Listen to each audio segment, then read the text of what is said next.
Acho que está enquadrado. Senhor Jesus, abençoa-nos, Senhor, nesta manhã. Senhor, nós te adoramos, Senhor, nós te louvamos pelo primeiro momento da reunião, onde nós, diante da tua mesa gloriosa, Senhor, nós, com coração de gratidão, reconhecemos tudo que o Senhor fez por nós. Não temos nada para pedir, Senhor. Não temos nada para reivindicar. Nós só temos que agradecer, te louvar e nos reconsagrarmos a Ti. Toda a nossa vida, todo o nosso viver, Senhor. E queremos fazer isso, Senhor, até que o Senhor venha. Agora, Senhor, abençoa o momento da palavra. Ó Senhor Jesus, como nesses dias tão difíceis, nós precisamos da Tua palavra. Uma palavra para esclarecer, uma palavra para iluminar, para tocar os corações. Uma palavra que sirva como uma bússola para dar direção para o Teu povo, Senhor. É isso que nós pedimos a Ti, humildemente nesta manhã. Ó Senhor Jesus, dependemos totalmente de Ti. Amém. Aleluia. Senhor Jesus, então, irmãos, nessa manhã, nós vamos continuar vendo a palavra de Paulo aos Coríntios, que tem sido uma grande ajuda para nós, não é verdade, irmãos? E nós estamos, então, entrando nos capítulos 8 e 9 de 1 Coríntios. Semana passada foi falado a respeito dos princípios norteadores do relacionamento matrimonial, do casamento.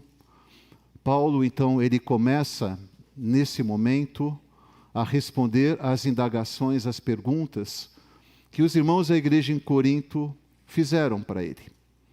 E a primeira pergunta que Paulo responde é com relação ao casamento no versículo 7. E a segunda pergunta que os irmãos da igreja em Corinto tinham dúvidas, tinham considerações, era com relação à liberdade de comer. Como lidar com o comer. Então, nesses dois capítulos, tanto o capítulo 8 como o capítulo 9, nós vamos desenvolver isso. Mas nós vamos desenvolver essa palavra como princípio, irmãos, que deve nortear nossa vida, não só com relação à nossa liberdade para comer algo, para nos alimentarmos, mas uma palavra que deve nortear o nosso testemunho, a fim de que nós não causemos tropeço para os irmãos. Amém, irmãos? Então, o título da mensagem dessa manhã é: o saber ensoberbece, mas o amor edifica. Vamos começar lendo então 1 Coríntios capítulo 8, versículos de 1 a 3.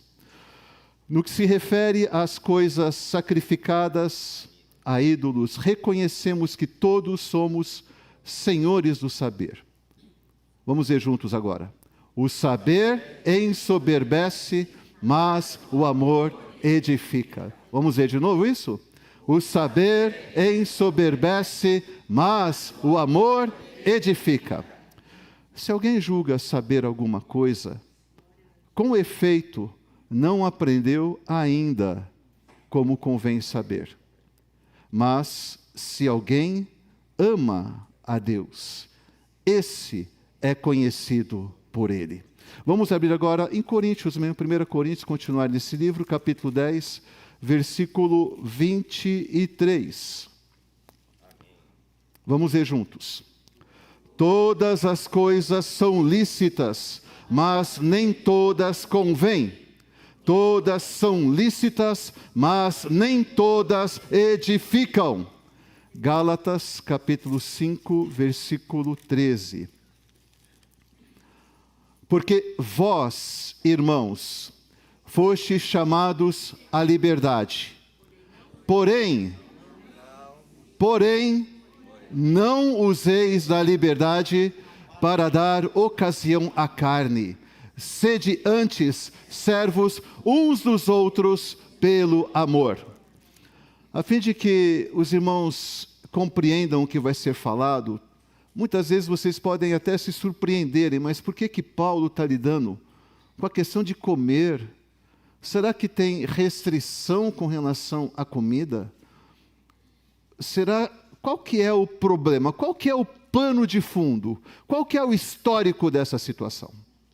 Então, para que vocês possam ter bastante clareza sobre os fatos que aconteciam em Corinto naquela época, sobre a situação histórica daquele momento, e para que vocês saibam que realmente essa questão era muito pertinente, eu vou falar para vocês primeiro sobre o histórico da situação, o pano de fundo.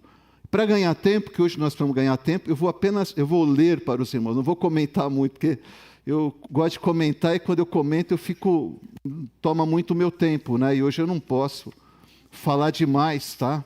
Hoje eu tenho que falar de menos, tá certo? Então eu vou ler para os irmãos a anotação que eu fiz com relação a essa questão do comer. O versículo 1, então, fala, no que se refere às coisas sacrificadas a ídolos, reconhecemos que todos somos senhores do saber.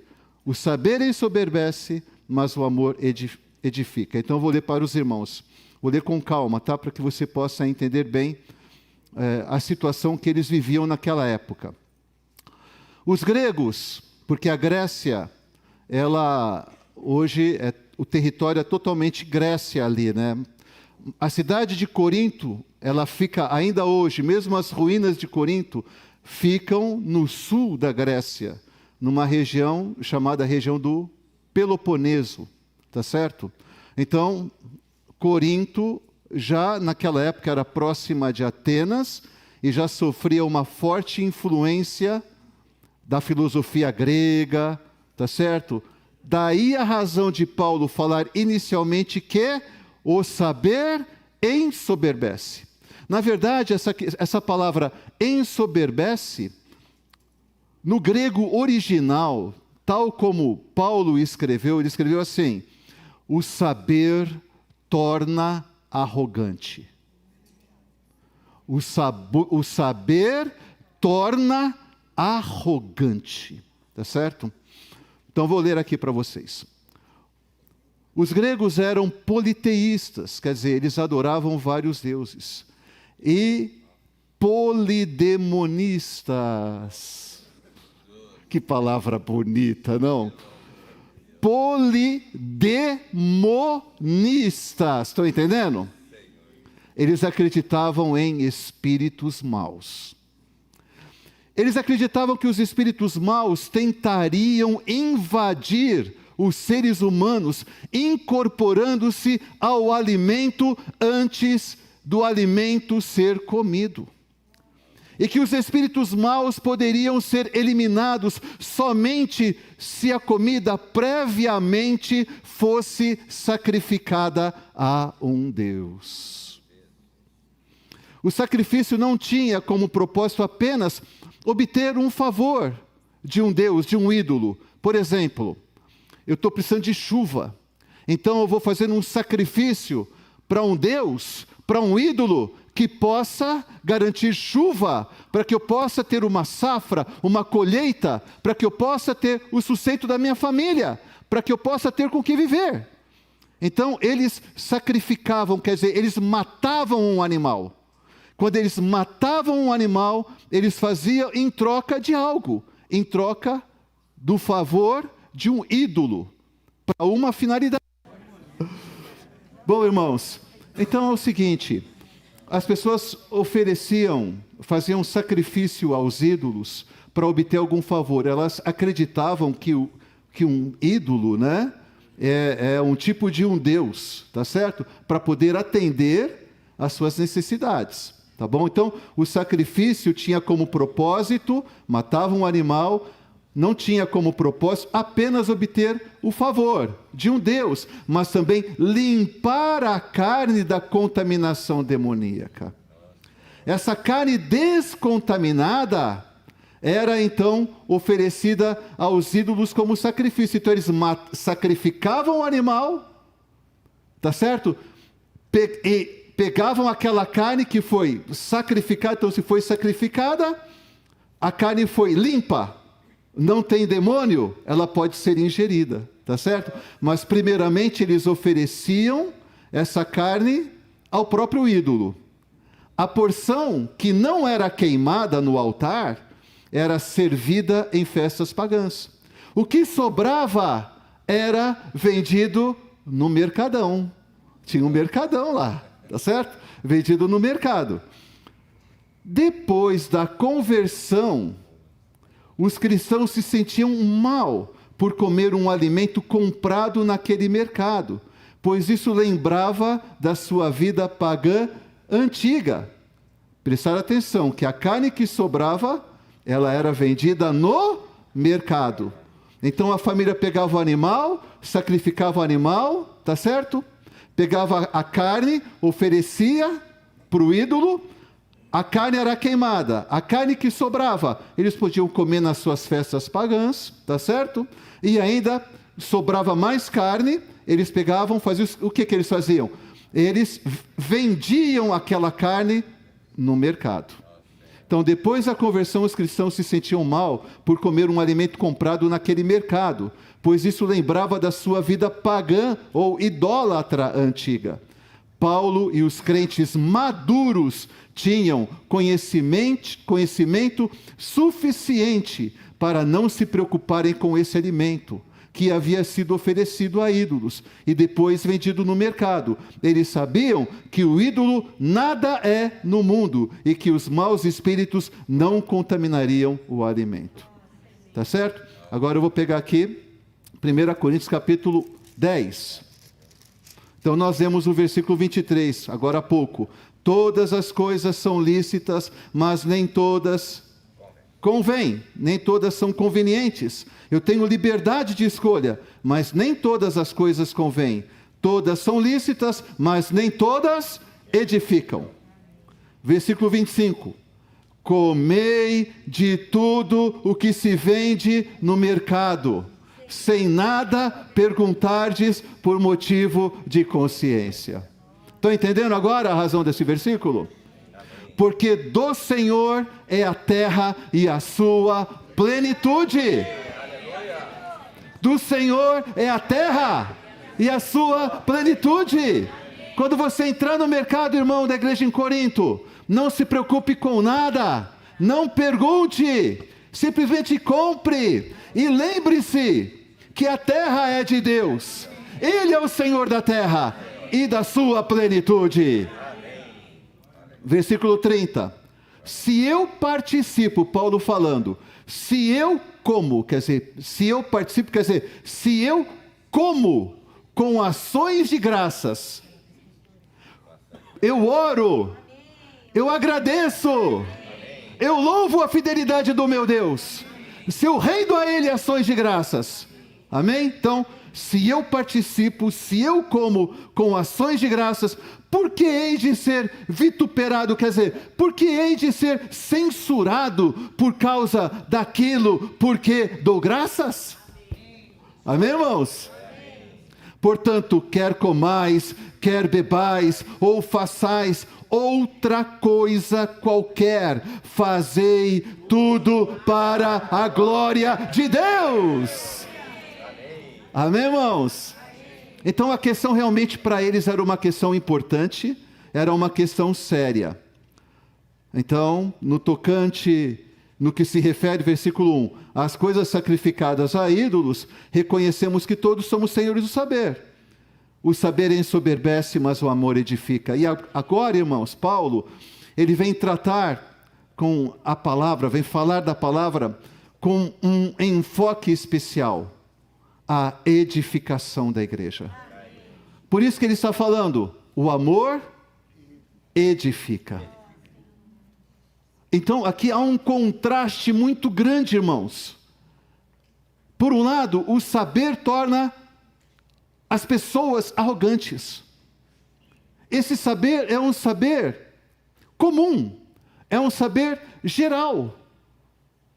É um saber objetivo, é algo exterior.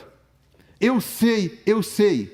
Esse tipo de saber gera questionamentos. Esse tipo de saber superficial gera discussões, dissensões, dissabores, pode resultar em divergências, separação e até mesmo divisão. Por causa do saber que o torna o homem arrogante. Porque ele confia no seu saber. E o saber dele, na verdade, destrói a igreja.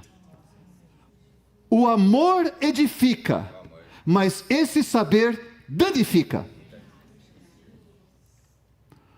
O que é o amor? Deus é amor. O Senhor Jesus, ele disse: eu edificarei a minha igreja e as portas do inferno, as portas do Hades não prevalecerão contra ela. Mateus capítulo 16. Não prevalecerão contra a igreja edificada, irmãos. Ele falou: eu edificarei. Então ele edifica por meio do amor. Estão entendendo, irmãos? Porque o amor edifica. Irmãos, vamos viver a vida da igreja por meio do amor que edifica. Nós temos aqui um princípio inegociável. Nós devemos ser intransigentes com relação a esse princípio. O princípio do amor que edifica. O amor edifica. Deus é amor. O saber torna as pessoas arrogantes. Torna as pessoas cheias de si. Vencia a discussão. As pessoas até mesmo deixam de servir, deixam de participar, porque eu não concordo. Eu não concordo. Eu não concordo. Sabe o que é isso? É o saber que ensoberbece.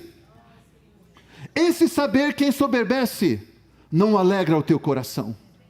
Esse saber que ensoberbece e que torna as pessoas arrogantes, esse saber não dá vida. Mas o amor edifica. Amém, irmãos? Então nós temos aqui, de um lado, o saber arrogante, que ensoberbece, do orgulho, que muitas vezes nós ficamos por tempos, por meses, por anos, com as nossas considerações, com os nossos pontos de vista, com os nossos achismos. Eu não concordo, deveria ser de outra maneira. Enquanto nós ficamos nesse saber, nós não ganhamos vida. Que tal nós sermos transferidos para o amor que edifica? Aleluia. Que tal nós tocarmos hoje nessa palavra para mudar o rumo das coisas na nossa vida? Porque nós temos muito questionamento. Que tal eliminar os questionamentos? Tudo em função do encargo que Paulo tem nesse capítulo, que é a edificação da igreja. O amor edifica. O amor de Deus. Aqui o amor é ágape. Não é o amor humano, condicional. Um amor que impõe condição. Um amor limitado. É o amor de Deus. Perto do amor de Deus, o meu saber é nada. Perto do amor que edifica, o meu saber é nada, irmãos. Amém, irmãos? O saber, ele não edifica. Esse saber não edifica. Mas o amor de Deus, ele edifica. Amém? Versículo 2. Se alguém julga saber, na verdade aqui é se alguém pensa saber alguma coisa, com efeito não aprendeu ainda como convém saber. Eu vou dizer para vocês o seguinte: se a gente estivesse lendo no grego, eu vou ler, eu vou fazer um mix, tá certo? De grego, eu falo grego, eu vou falar Vou falar grego e português, vou fazer um mix agora. Pode ser? Então aqui. O meu grego é o seguinte. Se alguém julga oida, gostaram do meu grego? Oida, é só isso que eu sei. Se alguém julga oida, alguma coisa, com efeito não aprendeu ainda como convém gnosco. Porque nós temos, agora atenção, para você entender bem, nós temos, de acordo com o grego, nós temos níveis de saber. Nós temos o saber oida. Então, esse primeiro saber no grego aqui é oida. É um saber interior, é um saber profundo, é um saber intuitivo. Por que é intuitivo? Porque vem do nosso espírito. Amém. Você sabia que uma das funções do espírito humano é a intuição? Você sabe por que tem percepção ou intuição no nosso espírito humano? Para que a gente possa identificar qual é a palavra de Deus para nós no momento da nossa comunhão com Ele. Amém. Primeiro, nós precisamos ter uma consciência boa, livre de condenação, livre de pecado. Primeira condição para você ter comunhão com Deus no seu espírito. Você precisa ter uma consciência boa, livre de pecados, livre de condenações. Nós precisamos tratar com os pecados. Então nós podemos ter comunhão com Deus. Amém. A partir disso, nós temos comunhão, que é a segunda função que nós temos no nosso espírito. Então, primeiro é uma consciência boa, é uma consciência pura, é uma consciência limpa. Por causa dessa consciência, eu posso ter então comunhão com Deus. E na comunhão com Deus, por meio da intuição, eu percebo que Deus está falando algo para mim. Amém. Por isso, o saber oida é um saber profundo, interior, intuitivo. Amém. E o saber que ensoberbece é o saber gnosco, um saber exterior, um saber objetivo, um saber comum a todas as pessoas. Entenderam, irmãos? Amém. Esse saber exterior que a pessoa é sabichona. Esse é o sabichão que sabe tudo. Sabe aquele sabichão que sabe tudo? É cheio do gnosco. Oida mesmo, muito pouco oida. Tá certo? Mas aqui Paulo fala, se alguém pensa saber alguma coisa, ou se alguém pensa saber o oida, ter o oida, com efeito não aprendeu ainda como convém saber, como saber gnosco. Quer dizer, ele não sabe nem o gnosco. Como que ele vai saber o oida? É isso que Paulo está querendo dizer. Está entendendo, irmãos? Ele pensa, ele julga saber, mas ele não sabe. Ele não tem oida, porque ele continua com seus questionamentos. Ele não se liberta dessas coisas. É a sua arrogância. Ó Senhor Jesus. Desculpe falar assim, irmãos. Mas realmente essa é a linha da palavra, irmãos. Nós temos aqui uma dualidade. De um lado, o saber que destrói a igreja. E por outro lado, o amor que edifica a igreja. Amém, irmãos? Versículo 3, vamos ler juntos. Mas se alguém ama a Deus, esse é conhecido por Ele. Veja, irmãos, Paulo já saiu do gnosco. Paulo já está falando aqui do que Paulo está falando? Paulo voltou para falar do amor. Amar a Deus. Nós precisamos amar, e aqui amar é ágape. E não apenas amar a Deus, mas nós também precisamos amar os irmãos, porque aquele que ama a Deus, ame a seu irmão. 1 João capítulo 4, versículo 21, parte B. Se você ama a Deus, você deve amar o seu irmão com amor ágape, para que a igreja seja edificada. E ainda aqui, irmãos, essa palavra conhecida tem o sentido de ser possuído. De ser possuído. Conhecer aqui é o sentido de possuir. Se você ama a Deus, Deus possui você. Se você ama a Deus, você pertence a Deus. Você pode até bater no peito, eu pertenço a Deus, mas você ama a Deus? É por isso que a gente pode chegar aqui, nesse Mateus capítulo 7. Mateus capítulo 7. Ó Senhor Jesus. Amém. Mateus capítulo 7. Versículo 22. Amém. Por enquanto está indo bem aqui, viu, Wilson? Amém. Versículo 22. Muitos naquele dia hão de dizer-me: Senhor, Senhor, porventura não temos nós profetizado em teu nome?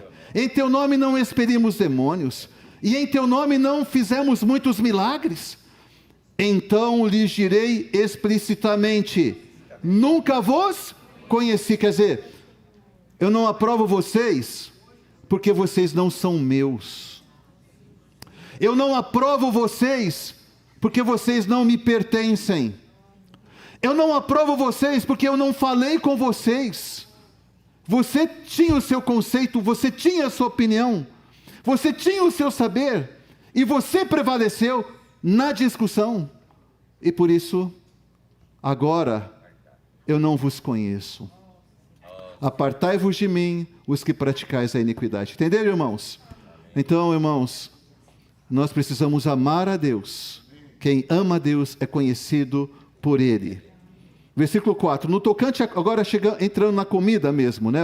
No tocante à comida sacrificada a ídolos, sabemos, oida, hein? É o oida aqui, tá? Sabemos, porque a pessoa que toca o Senhor, que tem a palavra dentro dela, ela sabe que o ídolo de si mesmo nada é no mundo, e que não há senão um só Deus. Porque ainda que há também alguns que se chamem deuses, quer no céu ou sobre a terra, como há muitos deuses e muitos senhores, todavia, para nós, há um só Deus, o Pai, de quem são todas as coisas, e para quem existimos, e um só Senhor, Jesus Cristo, pelo qual são todas as coisas, e nós também por Ele. Por isso, essa pessoa que tem o saber profundo, o saber intuitivo, a palavra de Deus no seu interior, essa pessoa sabe que o ídolo nada é, porque ela sabe claramente que há só um Deus. E que esse único Deus, que há um Deus, um único Deus que é Pai. Ele é a fonte de todas as coisas, porque Ele criou todas as coisas. Amém, irmãos? E é para quem existimos. Apesar dele ser a fonte, a origem de todas as coisas, porque Ele é Pai, apenas nós, como obra da sua criação especial, vivemos para Ele. Por isso que ele fala aqui, e para quem existimos, quer dizer, e para quem vivemos, se referindo a nós. E um só Senhor, Jesus Cristo, pelo qual são todas as coisas, e nós também vivemos por Ele. Esse é o sentido. Vivemos por Ele. Veja, irmãos, como a coisa fica diferente, né? Quando você lê isso aqui, você não quer nem ler direito isso, não é verdade? Mas olha como a coisa fica diferente. Não é verdade, irmãos? Louvado seja o Senhor. Amém? Versículo 7, falando agora dos irmãos neófitos, os que se converteram recentemente, ou aqueles irmãos confusos. Entretanto, não há esse conhecimento em todos, porque alguns, por efeito da familiaridade, até agora com o ídolo, ainda comem dessas coisas, como a eles sacrificadas, e a consciência destes, por ser fraca, vem a contaminar-se. O que significa isso? Tinha irmãos convertidos na igreja em Corinto, mas tinha irmãos que ainda tinham o seu ídolo. Por quê? Porque fala familiaridade com o ídolo. Então, ele creu, Paulo está se referindo a esse irmão. Ele creu no Senhor. Ele é um irmão no Senhor. Porque alguns, por efeito da familiaridade, até agora com o ídolo, ainda comem dessas coisas com ele, como a ele sacrificadas, e a consciência destes, por ser fraca, vem a contaminar-se. O que significa consciência fraca? Aquela consciência que não acusa. Ele come numa boa, come e repete, faz prato pedreiro, come pra valer. Tá certo? Numa boa, sabe? Ele come a comida sacrificada ao ídolo, tá bom, irmãos? Porque a consciência dele não é tocada, porque ele ainda cultua o ídolo. O ídolo existe para ele. Ele não é como para os irmãos normais, que o que acontece? Para ele há um único Deus, por ele nós vivemos por meio do Senhor. Ele ainda é um cristão, mas é um cristão que trouxe essa bagagem. Tá certo, irmãos? Então, é isso que está falando aqui. Sabe aquele irmão, às vezes nem se reúne conosco. Ele é da igreja, vamos dizer assim, da igreja romana, deu para entender? Ele é convertido. Ele creu em Deus. Ele ama a Deus, mas ele tem o seu ídolo. Conhece gente assim? É situação parecida aqui, tá bom? Então aqui fala assim, né? Ó Senhor Jesus. Deu para entender então, né? Versículo 8. Não é a comida que nos recomendará a Deus, pois nada perderemos se não comermos, e nada ganharemos se comermos. Quer dizer, Paulo está falando, olha, você acha que comendo a comida sacrificada a ídolo, você vai ser aceito por Deus? É isso que ele está querendo dizer. Não. Se você comer, você não ganha nada. E se você não comer, você também não perde nada. Por quê? Porque o ídolo não é nada.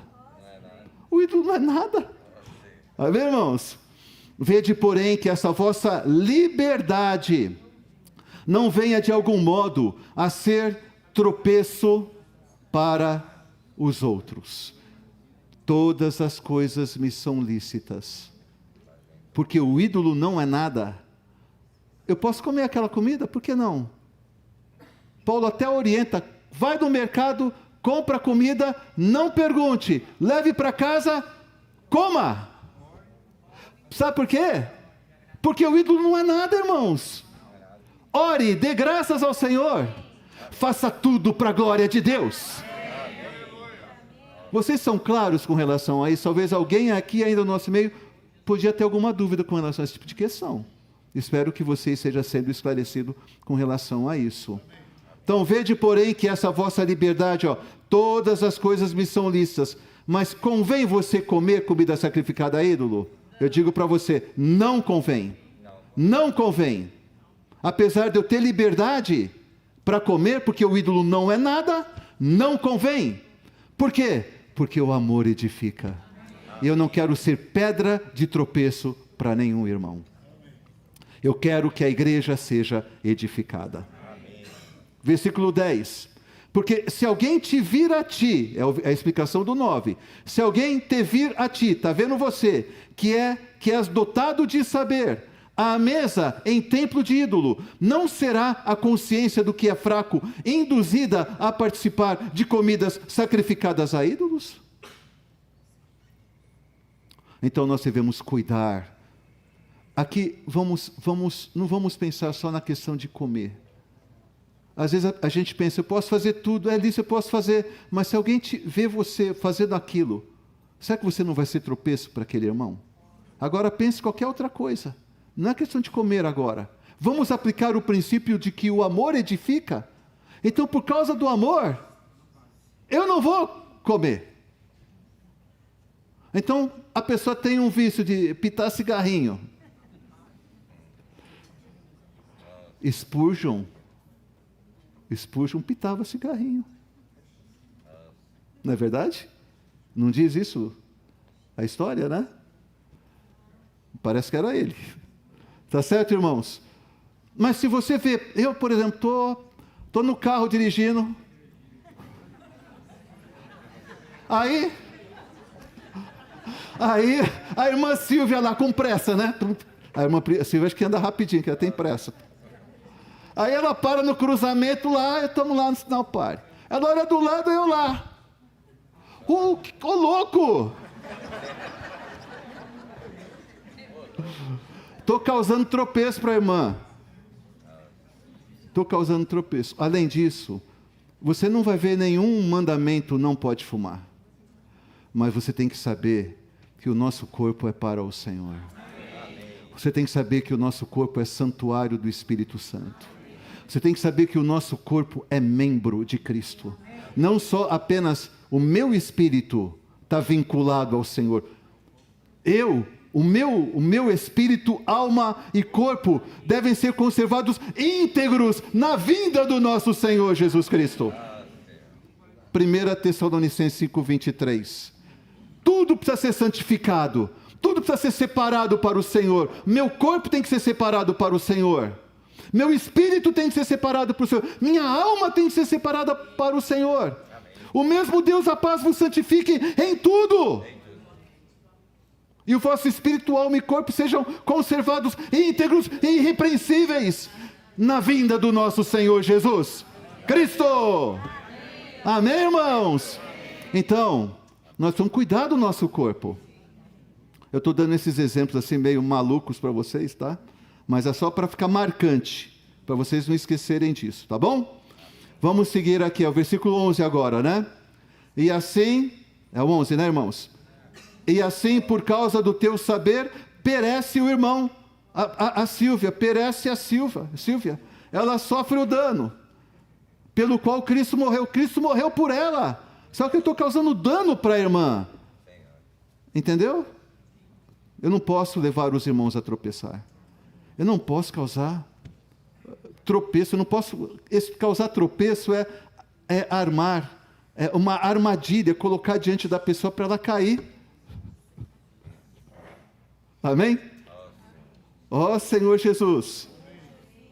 E assim, por causa do teu saber, perece o irmão fraco, pelo qual Cristo morreu. Não que a Silvia seja fraca, viu? Não é isso que eu estou falando, não. E deste modo, pecando contra os irmãos, golpeando-lhes a consciência fraca, é contra Cristo que pecais. E por isso, se a comida serve de escândalo a meu irmão, veja que ele coloca antes de irmão, ele poderia colocar da seguinte maneira: e por isso, se a comida serve de escândalo a meu irmão, ele não falou a meu irmão, falou a meu irmão, isso é doce. Aqui, o amor está embutido aqui. Ele é meu irmão, eu o amo, eu não posso causar problema para o meu irmão, eu não posso golpear a sua consciência fraca. Oh Senhor Jesus, irmãos, como nós precisamos cuidar para que os irmãos não tropecem por nossa causa, para que os irmãos não caiam numa armadilha por algum erro que nós cometemos. Nós podemos perder o irmão para sempre. Versículo 13, novamente: e por isso, se a comida serve de escândalo a meu irmão, nunca mais comerei carne. Olha a reação: nunca mais comerei carne. Quer dizer, em nenhuma ocasião virei vegetariano. Virei vegetariano, não vou comer carne em nenhuma circunstância. Não é só aquela carne lá, pense nisso, pense assim. Mas aqui é no sentido de ser comida sacrificada a ídolo, tá? Nunca mais comerei carne, essa carne sacrificada a ídolo, para que não venha a escandalizá-lo, causar escândalo. Ficaram claros com relação a isso, irmãos? Amém. Então nós temos a linha do saber, o saber que torna as pessoas arrogantes, mas nós temos a linha do amor que edifica. Por causa do amor, eu tomo cuidado no lugar em que eu vou, a maneira com que eu ajo, o jeito, assim, de fazer alguma coisa no meio dos irmãos, um falar, um procedimento, pode fazer o irmão tropeçar. Amém, irmãos? Agora no capítulo 9, a gente vai só ler praticamente os versículos. Paulo se coloca como o exemplo de alguém que não é pedra de tropeço para os irmãos. No capítulo 9, versículo 1, Ele começa perguntando: não sou eu porventura livre? Não sou apóstolo? Não vi Jesus nosso Senhor? Acaso não sois fruto do meu trabalho no Senhor? Ele está se colocando como um modelo para os irmãos. Eu sou livre, mas eu não sou tão livre. Por quê? Porque eu sou controlado por uma visão. Eu não faço o que quero. Eu não tenho livre arbítrio para fazer o que eu quero fazer. Sabe, irmão, sempre quando eu vejo uma palavra como essa, eu lembro do jumentinho amarrado à vide. Na bênção de Israel, o Jacó amadurecido para Judá. Judá é um leãozinho, mas Judá também é um jumento. Um jumento amarrado à vide. Excelente, né, irmãos? Ele tem olhos cintilantes de vinho e dentes brancos de leite. Irmãos, nós damos coice. Nós damos coice. Nós somos jumento. Tem irmã jumento? Qual que é o feminino de jumento? É jumenta? É mula? É mula? Eu quase entendi um nome aí, o nome de uma pessoa aí, é mula, tá certo? Ó Senhor Jesus. Ó Senhor. Então, irmãos, eu lembro disso porque o jumento, pense nisso, irmãos, comigo. Apesar de você ter liberdade, ter livre-arbítrio, porque Deus não quer que você ame à força a Ele. Eu não quero que minha esposa me ame forçada. Eu não quero forçar a minha esposa a me amar. E ela também não quer que eu a ame forçadamente. O amor flui. O amor é algo fluido. É uma coisa que flui do nosso interior. E vocês que são jovens, não pense não que aqueles que têm 30 anos de casado não amam sua esposa como antes, não. Amam muito mais.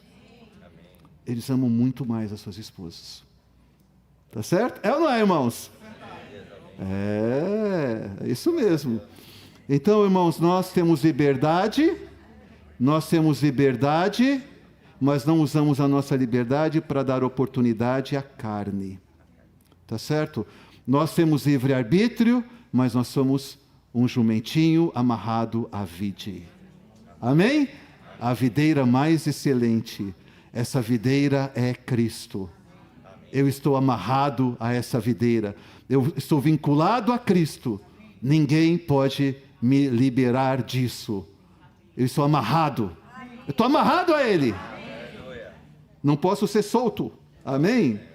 Não sou eu apóstolo, não sou apóstolo, quer dizer, eu sou um apóstolo.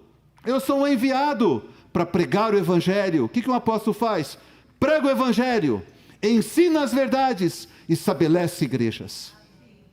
Não vi Jesus nosso Senhor, ele viu Jesus. Como alguém nascido fora de tempo, como fala em 1 Coríntios capítulo 15, versículos acho que é 5, 6 ou 7, 8, alguma coisa assim. Eu fui o último a ver, o último dos apóstolos, mas eu vi a Jesus. O Cristo ressurreto e glorioso. Acaso não sois fruto do meu trabalho no Senhor? Vocês são fruto do meu trabalho. Eu preguei o Evangelho e vocês creram. Versículo 2. Se não sou apóstolo para outrem, certamente o sou para vós outros, porque vós sois o selo do meu apostolado no Senhor. Quer dizer, vocês levam a minha assinatura. A igreja em Corinto tem a minha assinatura, o meu selo. A igreja em Corinto tem a minha marca. Amém, irmãos? Vós sois o selo do meu apostolado. Ó Senhor Jesus. A minha defesa, agora Paulo vai fazer uma defesa perante eles. A minha defesa perante os que me interpelam. Olha, as pessoas iam até o Paulo interpelá-lo. Por que você é assim? Por que você está fazendo isso? Eu não concordo. Quem é você? A minha ideia é melhor que a sua, a minha opinião é melhor. Eu sou de Corinto, você veio aqui, você nem de Corinto é. Você é de Tarso. Você é de fora. Você não é piracicabano, quem você pensa que você é? Bom, às vezes não é de nascimento, mas de coração é, né? Tá certo? Bom, vamos seguindo aqui, ó. A minha defesa perante os que me interpelam é essa: não temos nós o direito de comer e beber? Comer e beber às suas expensas, às custas dos irmãos da igreja. É isso que ele está falando. Não temos nós o direito de comer e beber às custas de vocês? Coríntios. Aí continua. E também o de fazer-nos, versículo 5, acompanhar de uma mulher irmã, como fazem os demais apóstolos e os irmãos do Senhor e Cefas. Quer dizer, eu não poderia ter casado? Eu também tinha direito de estar casado. Paulo está falando isso, tá? É uma defesa, tá certo? Continuemos. Versículo 6. Ou somente eu e Barnabé não temos direito de deixar de trabalhar, quer dizer, de ter um emprego fixo? Tem que trabalhar em Corinto 1 ano e 6 meses, trabalhando em Corinto 1 ano e 6 meses. Eu tive que trabalhar 1 ano e 6 meses, ainda tive que pegar os jogos istmicos lá, que eram os jogos olímpicos ali de Corinto, para poder construir tendas para os turistas que iam para Corinto assistir os jogos istmicos. Bom, vamos continuar aqui. Versículo 7. Quem jamais vai à guerra à sua própria custa? Quer dizer, eu fui à guerra por vocês, para libertar vocês do cativeiro. Eu fui lutar contra o diabo. Eu fui à guerra por vocês. Quem planta a vinha e não come do seu fruto, ou quem apacenta um rebanho e não se alimenta do leite do rebanho, quer dizer, vocês são a vinha, vocês são o rebanho. Por que eu não posso comer do seu fruto? Por que eu não posso beber do seu leite? Porventura falo isso como homem, ou não o diz também a lei? Porque na lei de Moisés está escrito: não atarás a boca do boi quando pisa o grão. Acaso é com bois que Deus se preocupa? Ou é seguramente por nós que ele diz? Certo que é por nós que está escrito: pois o que lavra, cumpre fazê-lo com esperança. Agora preste atenção aqui, ó. O que pisa o trigo, faça-o na esperança de receber a parte, aqui ó, a parte que lhe é devida. É isso que ele está falando, irmãos. Dentro do contexto do comer. A manutenção dos homens de Deus. Amém, irmãos? Então, ele está falando sobre isso. Vamos ver aqui, Atos capítulo 18. Atos capítulo 18. Atos capítulo 18, versículo 3. E posto que eram do mesmo ofício, Áquila e Priscila, né? Paulo era do mesmo ofício de Áquila e Priscila, passou a morar com eles e ali trabalhava, pois a profissão deles era fazer tendas. Eles ficaram 1 ano e 6 meses em Corinto, trabalhando, servindo os irmãos. A igreja teve perda por causa disso? Teve. Porque se Paulo fosse um irmão de tempo integral, não ia ficar trabalhando. Ele podia dar aquele tempo para o Senhor, para servir o Senhor, para servir a igreja. Mas o Senhor falou assim, aqui no versículo, vamos ver, 11, ó. O Senhor falou no versículo 10. Porquanto, o Senhor falou para Paulo: porquanto eu estou contigo, ninguém ousará fazer-te mal, pois tenho muito povo nessa cidade. Então você vai permanecer na cidade. E ali permaneceu 1 ano e 6 meses, ensinando entre eles a palavra de Deus. Ensinando entre eles a palavra de Deus. Aleluia! E fazendo tendas. Ensinando entre eles a palavra de Deus. Amém! E fazendo tendas. Não houve perda? Houve perda. Amém, irmãos? Vamos continuar lendo aqui o capítulo 9.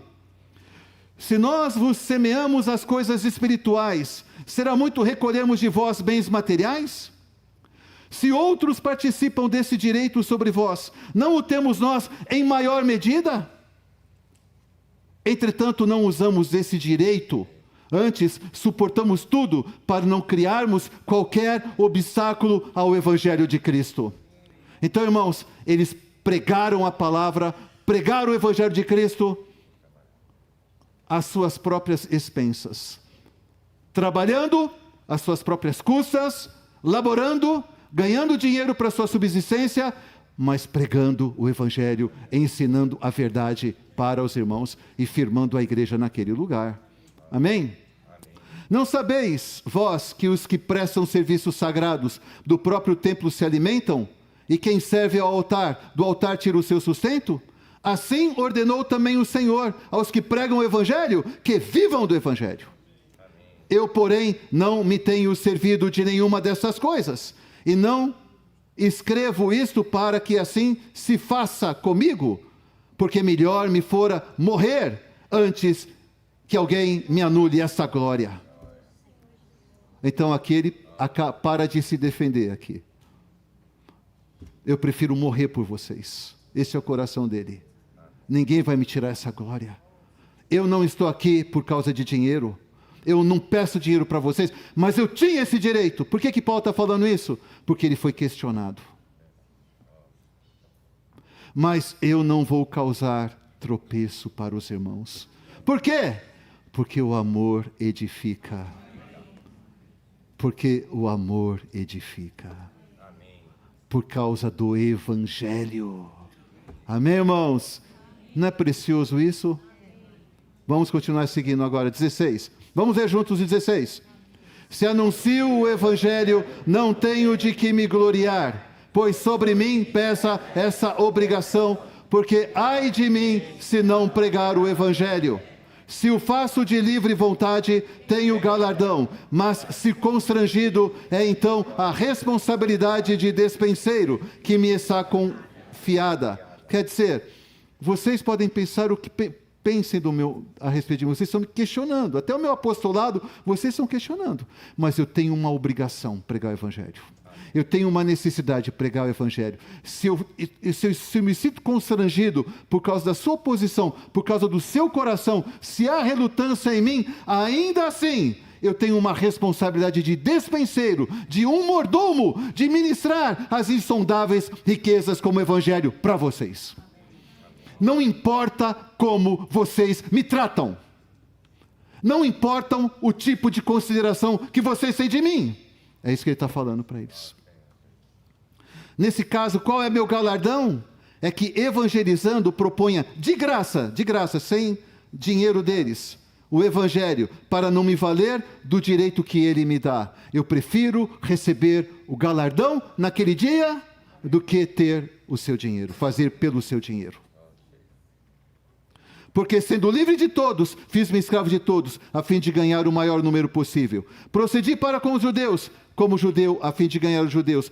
Para com os que vivem sob o regime da lei, como se eu mesmo assim vivesse, para ganhar os que vivem debaixo da lei, embora não esteja eu debaixo da lei.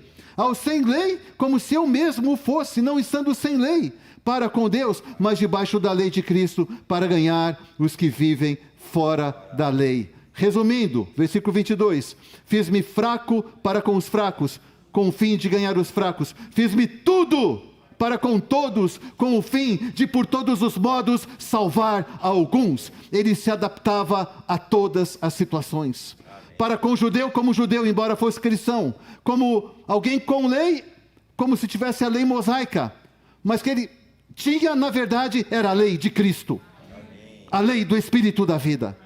Ele se adaptou a todo tipo de caráter, a todo tipo de pessoa, para pregar o Evangelho, para ministrar a palavra, para salvar ao menos alguns. Alguns. Irmãos, que maravilha, irmãos. Versículo 23. Tudo faço por causa do Evangelho, com o fim de me tornar cooperador com ele. Esse era o coração de Paulo. Eu tudo faço por causa do Evangelho. E nós, irmãos, coração tão dividido. O que nós fazemos pelo Evangelho, irmãos? Nós fazemos só para nós mesmos. Só pensamos em nós mesmos, da nossa casa, da nossa família. Não pensamos no Senhor, não pensamos na igreja. Cheque o seu coração. Um dia, Paulo, ele vai receber o galardão. Ele já sabia disso antes de morrer, de ser martirizado. Combati o bom combate, completei a carreira, guardei a fé. Já agora a coroa da justiça me está reservada. Não somente a mim, mas a todos os que amam a sua vinda. Irmãos, nós nem pensamos na vinda do Senhor. Se nós nem pensamos, nem projetamos a vinda do Senhor, nós amamos a vinda do Senhor. Nós amamos a vinda do Senhor. Sabe por quê, irmãos? Nosso coração ainda está muito dividido com as coisas dessa terra. Com ganhar dinheiro, viver bem, a família. Mas é a vontade de Deus. E o desejo do coração de Deus. Alguém está disposto a ser como um jumento amarrado na vide, sem liberdade de fazer o que quiser?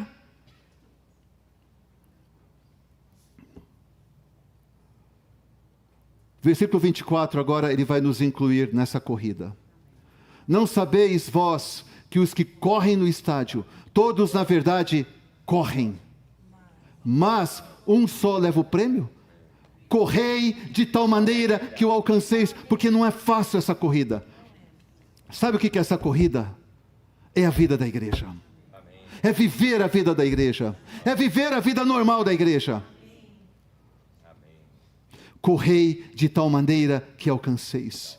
Todo atleta em tudo se domina. Aqueles para alcançar uma coroa corruptível, nós, porém, a incorruptível.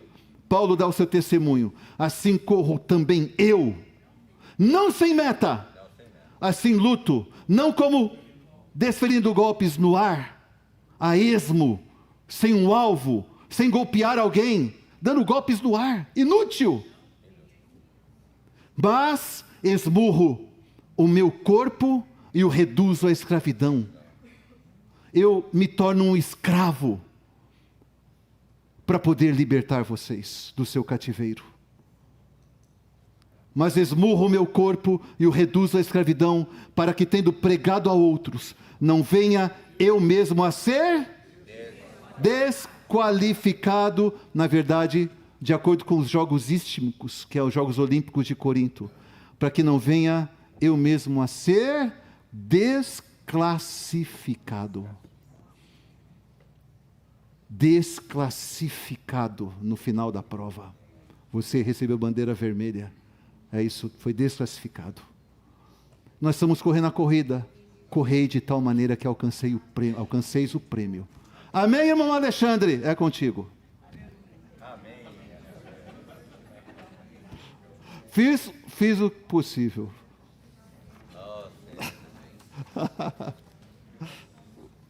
Obrigado, irmão Wilson.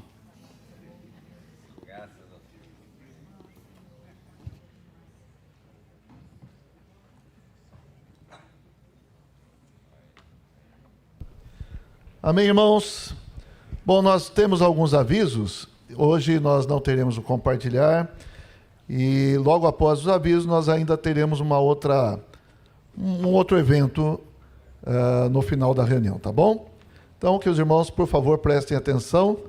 Pode pôr os avisos, por favor? Hoje à tarde, às 17 horas, tem a reunião dos jovens. Quem é Jesus? Amém? Aonde vai ser? Vai ser aqui na Casa 1, tá? Antes de mais nada, deixa eu ver se a Kátia está aqui. Kátia está vindo pela primeira vez. Amém. Seja bem-vinda, Kátia. Vai receber também. Vai receber uma lembrança da igreja, tá? Amém. Deus abençoe você. Próximo aviso também diz respeito ao encontro dos companheiros de oração. No dia 27 de outubro, às 15 horas, aqui na Casa 1. O tema desse encontro é Eu e Minha Casa. Isso diz respeito também à família dos companheiros de oração. Então, é um evento para não só os homens companheiros de oração, mas também para a família dos companheiros de oração. Amém? Amém. Aleluia. Tem mais algum aviso aí? O saber ensoberbece. O saber torna o homem arrogante, mas o amor edifica. Então, semana que vem também nós vamos ter nosso final de semana com as reuniões a partir da sexta-feira às 19h30. No sábado a reunião vai ser às 5 horas da tarde, né? Vai ser diferente, nós vamos ter uma programação diferente. E nós vamos informando os irmãos durante a semana como será efetivamente essas reuniões. Amém? Ó Senhor Jesus.